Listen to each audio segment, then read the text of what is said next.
আপওয়ার্কে কিভাবে জব বিড করবেন এবং কিভাবে ট্রাস্টেড বায়ার খুঁজে পাবেন, কিভাবে বিড করলে রেসপন্স পাবেন। সো চলুন দেখে আসি। প্রথমে সার্চ বারে ক্লিক করে যেমন আমরা লিড জেনারেশন সার্চ করব। ওকে, তো লিড জেনারেশন সার্চ করলাম। 3 মিনিট আগে পোস্ট করেছে ইউনাইটেড স্টেট, 5 স্টার রেটিং। তো চলুন এই জবটাই দেখে আসি।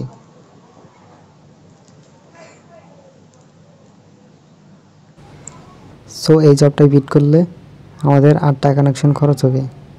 সো এটা একটা প্লাস পয়েন্ট। কাজটি হচ্ছে লিঙ্কডইন অ্যাপয়েন্টমেন্ট সেটিংস। এই জবে বাইরের ফিক্সড প্রাইস হচ্ছে $5। এটা একটা ওয়ান টাইম প্রজেক্ট। বাইরের অ্যাক্টিভিটি যদি চেক করি, লেস দ্যান 5। এই জবে মাত্র 5 জন লোক বিড করেছে। এবং বাইরের অ্যাবাউট যদি চেক করি, payment method verified, phone number verified, এবং ইনি একজন ইউনাইটেড স্টেট বায়ার। সো এটা একটা ট্রাস্টেড বায়ার। ইনি টোটাল পেমেন্ট করেছে 7.6K।